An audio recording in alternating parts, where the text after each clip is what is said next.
Welcome back. Welcome back. Welcome back to another episode of Arizona Wildcats Insider Podcast.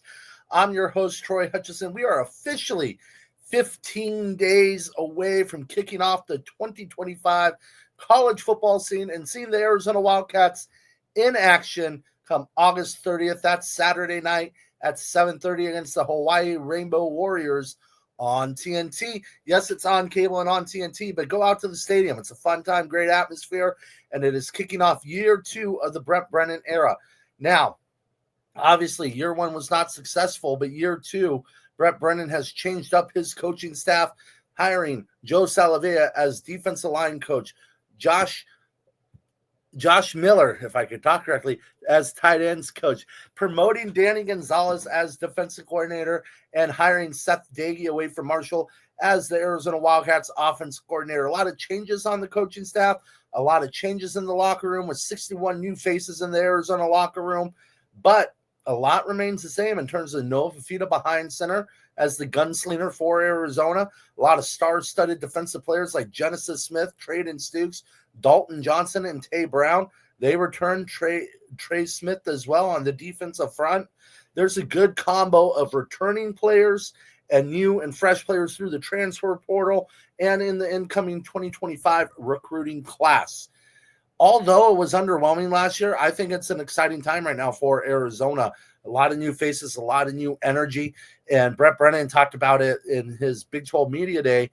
There's a different vibe around the team. There's a different vibe with the coaching staff. They don't have to worry about players and recruits flipping to Washington, flipping to UCLA, flipping to Michigan, flipping to Alabama with the coaching carousel going on.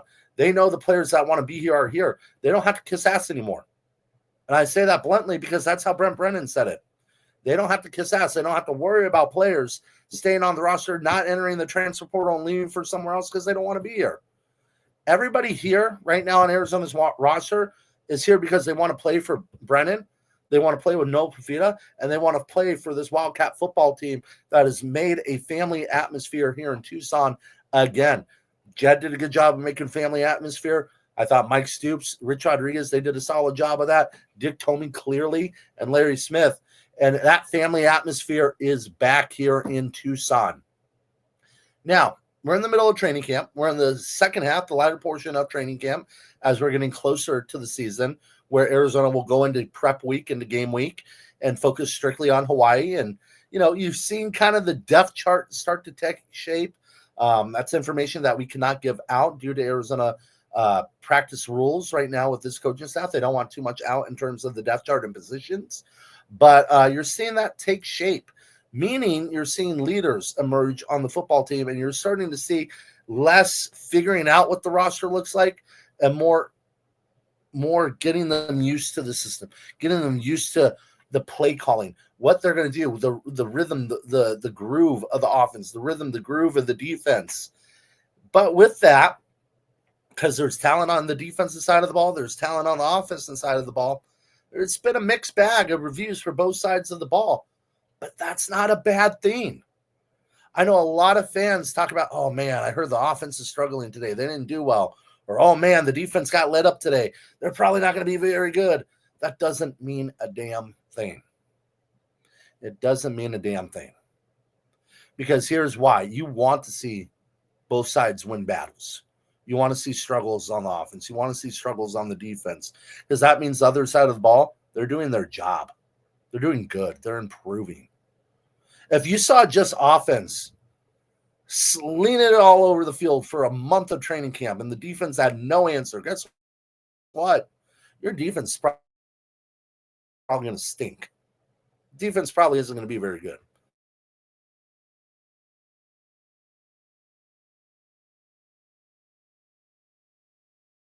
It's the early era of the Rich Rodriguez defenses, not that 2014 defense. Those weren't very good defenses, and I don't think Arizona fans want to see those type of defenses. And then, to talk about the offensive side, the defense just dominated, just went out there and absolutely owned the day from one part of the month to the end of the month. Your offense is probably going to stink.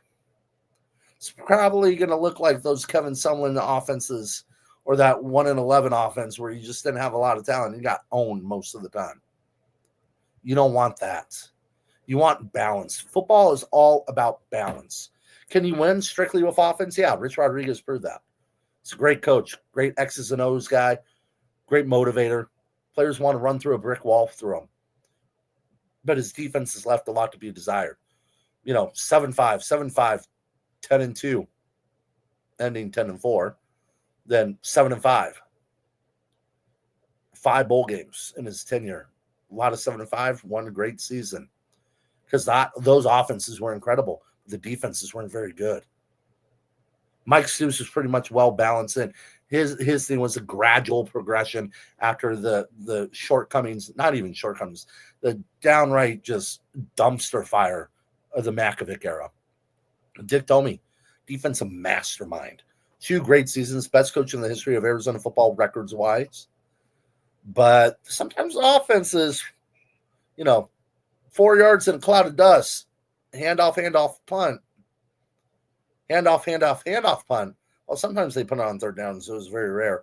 Left a lot to be desired offensively. Right now, you're seeing an even keel battle. You're seeing guys out there battling their asses off. And that's what you want to see. And it's not just the starters. It's not just the second string guys. You're seeing freshmen from that 2025 recruiting class shine. You're seeing them win their battles defensively. You're seeing them win their battles offensively, like Wesley Yarborough running all over the defense. You're seeing an even balancing act right now. And that's exactly where you should be. It's exactly what you want to see. Because guess what? Iron sharpens iron. It's the only way you get good in this game. Is if you have the tools to push your other tools. If you have the guys that will push and make you work. Last year, a lot of injuries happened, but the receiving room, outside of Tetairoa McMillan, there wasn't much there. And what happened during the season? It was the Tetairoa McMillan show and nobody else. Chris Hunter stepped up late. This year, there's depth. You're seeing the iron sharpening iron, but you're also seeing an elite defensive backs group. Best defensive backfield in the country, in my opinion. Best defensive backfield easily in the Big 12. They're testing each other, and they're the 2 deepest units on the team potentially. That's what you want to see in training camp. I hear all the time, well, why the offense have a bad day? Because the defense is good. Well, why the defense have a bad day? Because the offense is good. Seth Day is one of the best offense coordinators, young offensive up-and-coming coordinators in college football. You're talking about a guy that was at Marshall and helped them go 10-3 and had the number 20 rushing offense in the country as an air raid guy. He's an up-tempo air raid guy. Yet they have the 20th ranked rushing team because he knows how to win. He knows how to be creative. He is a very creative offensive play caller. You don't want anything stuck in the mud like Dino Babers last year. You don't want that. 4 verts go deep. That's it. You want balance. And you're seeing balance from this Arizona team. Just the other day in practice, Noah Fafita and Braden Locke, they look bad. A lot of picks, a lot of tip balls, incomplete passes, a couple sacks. But are they bad quarterbacks? No. Braden Locke would start for the majority of this conference. I believe he would start at West Virginia, start at Utah. No offense to New Mexico, Dampier over there. I believe he would start potentially Central Florida, Houston. He would start there easily. Might even make the case to start at Baylor. Noah Fafita, he's the top 5 quarterback in this league, if not top 3. One of the top quarterbacks in the country that's highly disrespected. But they're going to have their bad days because guess what? This defense is good. And then vice versa to that, the defense is going to have its bad days because those quarterbacks are good. This is what you want to see as an even balance, an even attack from both sides of the ball. That's the only way you grow in training camp. So don't freak out. Enjoy training camp. Enjoy the reports. Enjoy the video because it is closed practices.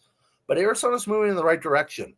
This level of competition we didn't necessarily see day in and day out in training camp last year. You're seeing that level of competition. And you know what?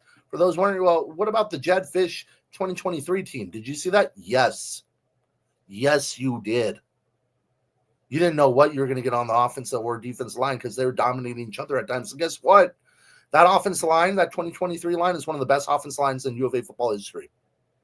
That defensive line is one of the best U of A defensive lines in the last 15 years. Going back to the Stoops days. Iron sharpens iron. Stay calm, stay patient, and we'll have more updates throughout Arizona football training camp as the days go along. Be sure to follow us at SI, at Arizona Wildcats on SI for our Twitter, or go to the website, Arizona Wildcats on SI, or follow me at THutch1995. Again, that's Troy Hutchison at THutch1995, and we'll see you again next time.